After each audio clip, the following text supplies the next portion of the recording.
Today's video is brought to you by Skillshare. Now, as an instructor myself, I know that the only way to get good at anything is through learning and practice, and that's why I'm on Skillshare. Now, Skillshare is an online learning community for the curious and the creative. Members from over 150 countries come together to find inspiration and take the next step in their creative journeys. Now, part of my creative journey is daily meditation. It's a practice that makes my morning coffee feel productive, and it gets me centered before I dive into the chaos of the day. But lately I've been feeling like my practice is getting a little stale, so I took to Skillshare and gratefully I came across Dan's Meditation 101 class. Now Dan really breaks down some of those misconceptions about meditation to show how fun, easy, and simple it really can be. I especially love how she said you don't need a Pinterest-worthy meditation pillow, because I certainly do not have one. I've taken so many classes here on Skillshare, and this one goes right to the top of the list. And now is your chance to have that aha moment. Whether you're looking to level up your skill for your side hustle, progress on your personal creative journey, or you just want to relax and have a little bit of fun, Skillshare has what you need. And right now, the first 1,000 people to use the link in my description can enjoy a 1-month free trial of Skillshare. I've said it before and I'll say it again, Skillshare is a gem when it comes to online education. Try them on and see for yourself. Big thanks to Skillshare for sponsoring this video, and a huge thanks to you for the love and support. Hello my loves, Tony here from TL Yarn Crafts. Last week I dropped a brand new pattern called the Amber Afghan, and spoiler alert, I am obsessed with it. It's a Tunisian crochet rectangle worked on the bias with tons of color added in. At the end I put fringe on all 4 sides, and it took this blanket over the top. Today I'm going to show you how to make a bias Tunisian crochet rectangle so you can start your own Amber Afghan. Find the free pattern link down in the description, and before we jump into the tutorial, let's give some love to our cup of caffeine sponsor. Now I am far past my caffeine limit for the day, so I switched to Mint Magic from Sorella. This stuff is divine and tastes delicious hot or iced. Don't worry, I tagged it down in the description. Now today's cup of caffeine sponsor is Marianne, and when donating, Marianne said, "It is such a joy to watch and learn from you. I knit most of the time, but lately I've been inspired by you to crochet." Marianne, my dear, you are welcome to the dark side anytime. We would love to have you. If you're a knitter looking to get into crochet, check out my Learn to Crochet video. I hear it's life-changing, and if you enjoy my videos and want to support my channel, buy me a coffee. Who knows, I might shout you out in my next video. Now that I'm fully hydrated, let's talk bias Tunisian crochet rectangles. To make our bias rectangle, we're going to start with a slip knot and chain 3. Here's 1, here's 2, and 3. We can see the V's here on the front of our chain. We're actually going to flip to the back of our chain and pull up a loop in the second chain from the hook. So we're going to scoop under that back bump, yarn over, pull up the loop, 2 loops on our hook, and we'll do the same for the last chain as well. Yarn over, pull up the loop. We'll yarn over, pull through 1 loop, then yarn over, pull through 2, and pull through 2 again to complete our foundation row. We now have 1, 2, 3 stitches. Our next row starts with an increase. So this first loop on our hook counts as our first stitch. So our first stitch is right here, second stitch is here. We'll want to grab the front and back bar of that first stitch, pull it away from the front and back bar of the second stitch, and we're going to increase by pulling up a loop in this space. So we'll dip down into the space, pushing to the back of our work, yarn over, and pull up the loop. There's our increase. Then we'll simple stitch the next stitch, and then we want to find the space between the stitch we just worked and our last stitch. So we're going to find both loops of this stitch, pull it to the side, find the loops of our last stitch, pull that to the side, and pull up a loop in this space. And now we can work our last stitch, making sure we catch both loops. So if we rotate our work to the side here, we can see that there's a front bar and also a tiny little back bar to this last stitch. So we want to catch both of those. So I'm going to work my hook under both of those loops, and you can see that I've caught both of those here. Yarn over, pull up that loop, and now we can see that we've gone from 3 stitches to 5. Do our return pass. We'll yarn over, pull through 1 loop, then yarn over, pull through 2 loops, yarn over, pull through 2 loops, yarn over, pull through 2 loops, and we'll do that until we have 1 loop left on our hook. Let's do the next row together. So we'll want to find the space between our first stitch and our second stitch. So I'm getting both loops of my first stitch, and I can find both loops of my second stitch, and I'm going to pull up a loop in the space between those two stitches. Dipping my hook into that space, pushing to the back of the work, yarn over and pull up that loop, and then we'll simple stitch until we get to our last stitch.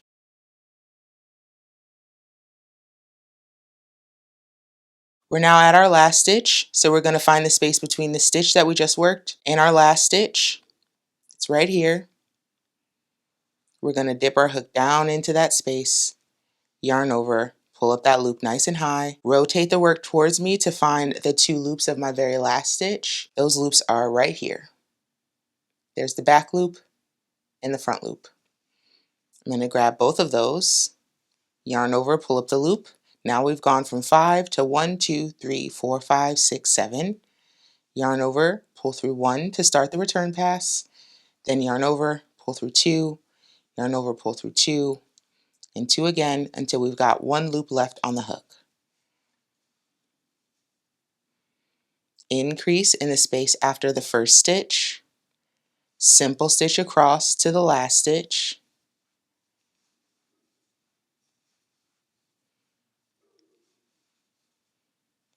increase in the space before the last stitch, and then work the last stitch.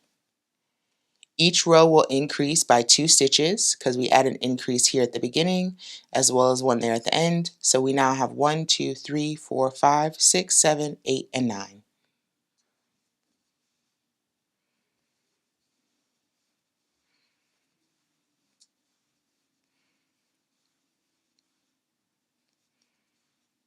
I added a few more rows to my bias rectangle. In this increase section, I'm increasing evenly on both sides. So I'm going from 3 stitches and increasing 2 each row, and it's giving me this gorgeous triangle that looks something like this.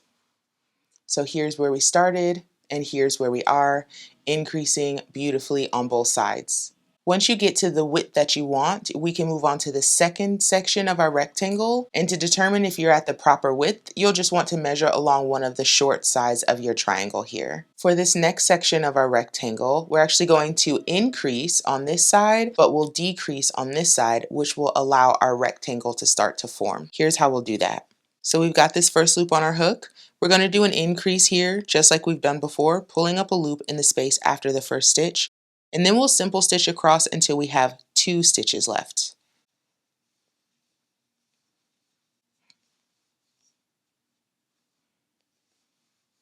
So now we have 2 stitches left, our edge stitch and this next stitch.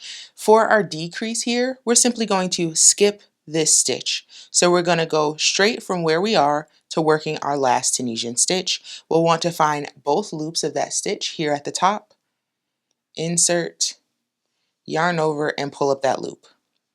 Then we'll chain 1 and do our return pass, girl? Do our return pass like normal until we have 1 loop left on the hook. And that's the repeat for this middle section. Increase at the beginning, decrease at the end. Let's do that again.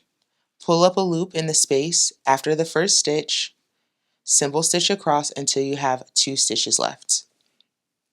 Since we're placing an increase at the beginning and a decrease at the end, our stitch count for our row will not change.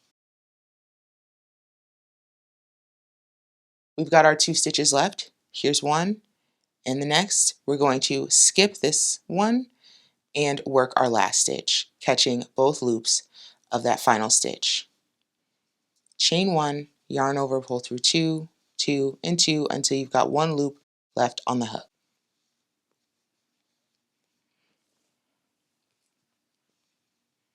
One more time, pull up a loop in the space after the first stitch.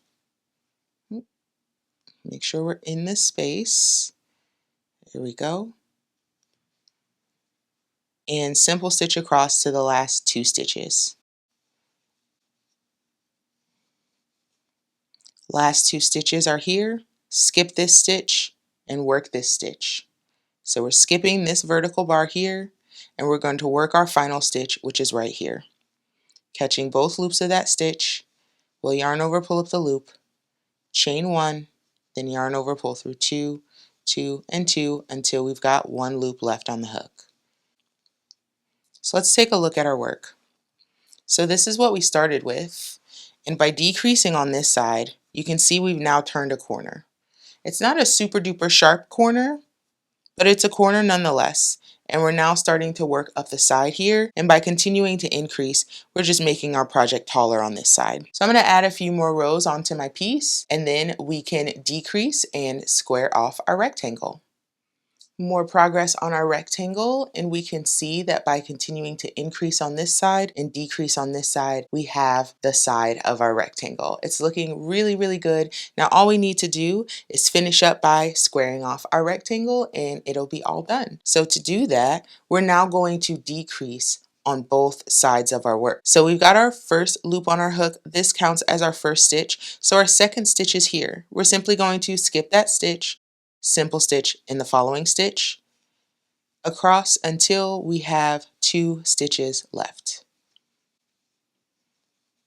And now with 2 stitches left, we're going to skip 1 and work the last, catching both loops of that last stitch. Yarn over, pull up that loop, chain 1, then yarn over, pull through 2, yarn over, pull through 2 until you've got 1 loop left on the hook. So now by decreasing on both sides, we're decreasing our row count by 2 stitches each row.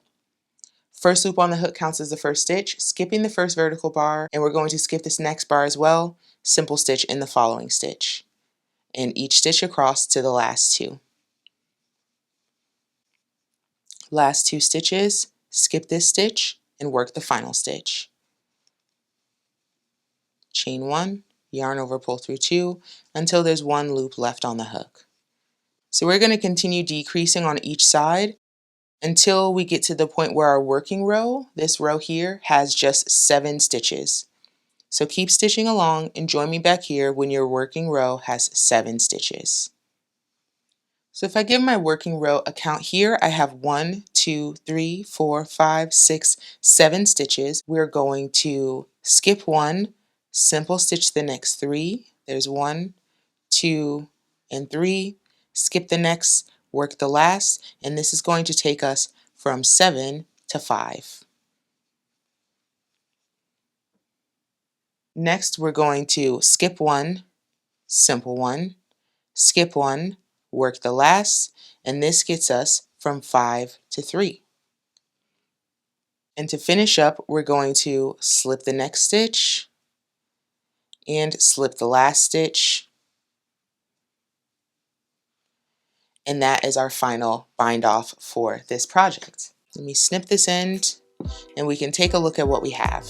Understandably, what we have right now is a curly little mess, but with a little bit of blocking, this will turn into an actual rectangle. I would recommend that you weave in these ends and then block this face down. You can see that it wants to warp a little bit. That is normal, but you can pull this into a rectangle shape, and that is why blocking is just so fantastic. Don't skip that step.